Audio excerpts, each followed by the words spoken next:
3, 2, 1. Welcome to TJ Walker Interactive. It's no question that the way people get their news has changed rapidly over the years. Fans don't have to wait a day to read the game story on a game they just watched. So we're sitting here with 3 bloggers from 3 of the major sports to talk about the way that new media is getting interacted with old media when it comes to sports reporting. So if you guys want to go around and introduce yourselves and the blogs you write for, we can start with you. Sure. I'm Brad Wells, and I'm with Stampede Blue, and with SB Nation and SB Nation Indiana. Okay. I'm Jordan Lauterbach. I'm with ProSportsBlogging.com. My name is Kevin DeLury. I'm with the New York Rangers blog. Okay, great. So the first thing that we wanted to touch on today is really about the whole getting credentials for bloggers when it comes to getting locker room access or getting into the press box. You know, the NHL has been so open about it up until recently, when the Rangers have been a little bit pulling back more when it comes to getting them credentialed. I don't know if you guys feel like you would need credentials or to be at the games in order to write better articles, or you think it wouldn't matter? We were talking about this off camera. So, like, go back to what you were telling me about, like, you were sort of saying to me that the need to have credentials is not that great in order to do your job. Yeah, for me, I'd rather be in the crowd with the fans. I'd rather be at home watching it on TV, and then I could just pull out my laptop. Right? To me, I don't need access to the players. The beat writers actually in New York are outstanding. They have the quotes ready for you. My blog, I basically take Ranger news from everywhere, whether it's quotes or videos or whatnot. I put in one spot. So for me, the access isn't that necessary. However, I do think the Rangers need to do a better job reaching out to bloggers. I don't think they do a great job, whether it's inviting them to player appearances or maybe a preseason game or something. I just don't think that they do a great job, especially with the NHL, who is so pro blogging or social media. I think the Rangers need to do something. Yeah.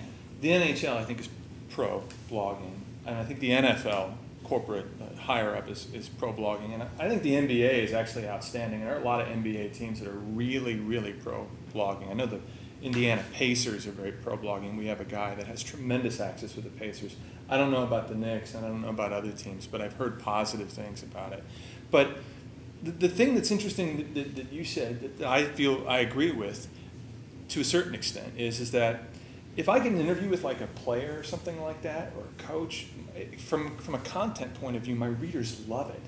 But from an actual, just a substantive point of view, these guys are so coached to give canned answers that if you could just get the quotes from the beat writer, sometimes they just provide you the quotes. When I was at the Super Bowl to cover the Super Bowl, they would just have pages and pages and pages of canned quotes. And celebrity beat writers and celebrity, columnists, they wouldn't go to the players and get these quotes. They just go to the stuff that's handed to you. So it's the same thing. I think one of the problems is the bloggers too are like, well, if I was in there, I'd ask all these hard-hitting questions. And you can't do that. Exactly. That's the problem. And you won't be there for very long if you did. No. I mean, that's why the beat writers, they'll go in there, they can ask those canned questions because the players won't give them access anymore. I don't want to talk to that guy. The teams won't allow them in. And then what does the newspaper or television station do with them anyway if they don't have access? And you're right, a benefit to going and getting a credential in the past had been you can go back and get the quotes. Well, now, a lot of those player interviews, a lot of the coaches interviews are broadcast live on the post-game shows on the network. So if I'm watching the Jets, I just turn the channel after the game and I see Rex Ryan and I see Mark Sanchez. And I don't need to be there to get the whole experience. Or you can see it like on their website. They'll sometimes post that kind of stuff right on the team's website, 10 minutes after the game's over. Well, now that anyone can write a blog, as long as you have a computer and you have some kind of writing skill, which isn't even always important for people when they start a blog. Especially for us. My blog is mistakes. How do you keep legitimacy? Like, how do you convince readers or even people in the industry to listen to you or to actually believe that you know what you're talking about or have a right to I think it's being true to yourself, just putting your opinions out there. I think people know if you're a homer, just being pro-team all the time, or if you're being negative all the time. I think people aren't happy with that. You're just killing the team time after time. Every move is terrible. I think if you could show real emotion, too, I think that's where the readership comes in, people are like, I know what that guy is feeling right now. I feel the same way as him. I think that's how you can really grow your base. Well, I think it's a different perspective as well. You can go to any newspaper or professional site, or more professional, I guess, than us, and get the same kind of stuff. You go to blog, you get maybe a different view, a different opinion that either you're not allowed to get on a newspaper site, or you're just not going to get because a lot of these writers think a lot differently than people like us do. Yeah, and this is a fan's point of view. I mean, that's first and foremost, right? Sure. I mean, we're fans of our respective teams, both either locally or outside of, whatever market that we live in and work in. That type of perspective is lost in traditional sort of newsprint and online magazines and things like that, like SI.com, ESPN.com. Yeah, these guys are doing it as a job. They may not even be fans of the team. And they're journalists too. Yeah. They've gone to school for it. And in many cases, bloggers have gone to school and are journalists, and they've turned to blogging because it's the new way to cover a team. But the fan point of view, I mean, that is, I think, the whole hook of blogs. Talking about what you see in the stands. Yeah. What the hot dogs taste like. Yeah.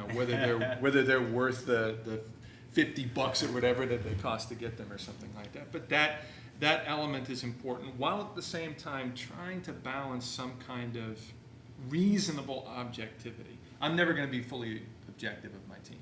Never. Yeah. I love them. Even if they're bad, I'm still going to love them. But at the same time, you have to try and find some level of objectivity, or otherwise people, you're like you said, if you're too negative or too positive, people aren't going to. I think you have to stay away. There's a lot of these rumor sites out there where you just, making up rumors and that type of thing. That'll really kill your credibility. Speaking of that, we actually reported a rumor recently on our site, and we tagged it as a rumor, and it's extremely rare that we report a rumor, but someone presented us with, information that they wanted to be expressed anonymously for fear of repercussion, and we did so, and it was tremendously controversial on the site. How could you be rumors? You made this up, yada yada yada. That was the readers. That was the readers. It was the readers, and there are a lot of sites that we do work with who do who publish rumors, and they tag it as a rumor. They're like, this is information we're passing it along to you. It might be true, it might not be true. Did you guys hear from the Colts on that at all? No, the Colts will never respond to a rumor unless that rumor just shakes the foundation of the whole. Like, it's such a strong rumor and so many people believe it that they're simply forced to respond to it. And in this case, that's not the issue. The rumor that we reported is that Peyton Manning is hurt, and that he's fighting through the injury.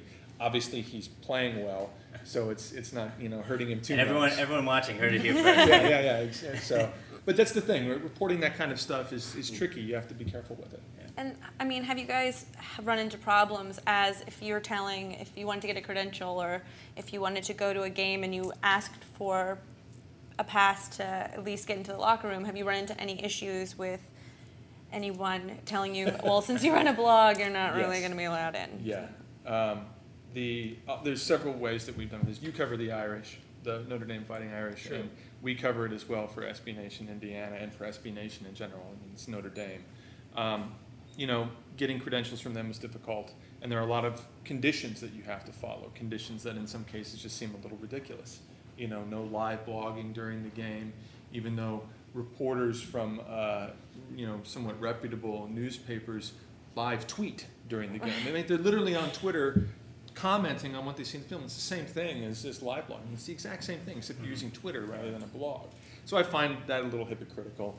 The Colts in general just have a strict no blogs policy. They do not credential anyone from a blog, regardless Does of... it make you resentful? Do you ever feel like, I'm a huge, Yeah. you're giving them free advertising, Yeah. and they're basically... Yeah, it does. I mean, one of the reasons that they sometimes give is that, well, the blogs just aren't legitimate. We don't recognize you as a journalistic entity, whereas something like ESPN is. Personally, I find that laughable. ESPN has been, no offense to anyone who loves ESPN. I think ESPN's fine, but they make a lot of sketchy decisions, in terms of their content to sacrifice to get access. So yes, I do get somewhat resentful that the Colts don't reach out, not just to our blog, but to just other Colts blogs in general. I take actually the other end of it, and it might be weird sound, coming from another blogger. I think the team can come up with whatever policy they want. It's their team. If they don't want to give bloggers access, they shouldn't have to. I think it's at their own peril. I think the Rangers don't give access to bloggers. An SB Nation. The SB Nation Rangers blog got credentialed to the NHL draft, but the Rangers didn't give them access to the prospects. The NHL gave them the credentials. Exactly, the NHL, the Rangers didn't, but the NHL did. But the Rangers didn't allow them access to the players that got drafted or some prospects that were there. I think that's wrong. I think the Rangers need to find a way to get, like I said earlier, just get them involved more. How they do it, I don't know. I said earlier, I know the Islanders, our main rival, I hate to even bring them up, but they do a blog box which is separate from the press box. Some people may find that demeaning, but I think maybe the bloggers are separate. Yeah, they're sort of in their own little box area, and maybe that's sort of like a tryout. See how you do. See how you're covering it. Or is this guy going to do the right thing, or is he, when he goes up to John Tavares, if he asks him a ridiculous question, or is he going to be just up in the press box eating hot dogs the whole time and not really doing anything? And I think to that end, the organizations have to do their homework as to what these blogs are. You can't let anyone in because there's going to be people who sign up and start a blog and write stuff that's, are going to do the things that you were talking about, the hero worship in the locker room. Or being too negative. Exactly, yeah. And you can't have that. But there are some blogs that work as regular news sources and some that don't. And I think it's up to the organizations to make that distinction. Great. Thank you guys so much, and everyone should definitely read all of your blogs about the Colts, the Knicks and Notre Dame, and about the Rangers. And thank you so much for watching. See you next time.